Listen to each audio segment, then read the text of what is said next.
अस्सलाम वालेकुम हकीम साहब, क्या हाल है? वालेकुम सलाम मोहतरम। ऐसे अखी नी जड़ी बिनाई है इन लगी तो क्या असा इस्तेमाल कर सकूं? हाँ, आंखों की तेजी के लिए और बिनाई के लिए भट्टी साहब मैं आपको एक नुस्खा देने लगा हूँ, एक बड़ा बेहतरीन है। आप में से जितने भी अफराद हैं, अगर ठीक हो आपको गया। आंखों का और यादाश्त का मसला है और बिनाई कमजोर है, तो आप जो है देसी घी लेके अपनी नाक में लगा लिया करें।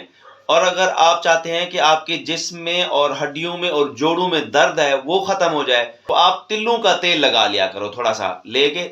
और अगर आप चाहते हैं कि आपका दिमाग तेज हो और यादाश्त भी मजबूत हो जाए, तो फिर आपने नारियल का तेल लगाना है। अगर कोई भी तेल ना मिले तो कम से कम आपने सरसों का तेल जरूर लगा लेना है। एक और बात मजे की बताता हूँ, थोड़ा सा तेल नीम गरम करके ना अपने पाँव के तलवों पे भी हल्का सा मसाज कर लिया करें। ये बिनाई को भी तेज करता है, पट्ठों को ताकत देता है, ब्लड प्रेशर को भी कंट्रोल करता है, और आपकी यादाश्त भी मजबूत होगी और आपको बेहतरीन और गहरी नींद आएगी। और ठीक है, हुक्म। मेहरबानी हकीम साहब, और शुक्रिया। शुक्रिया।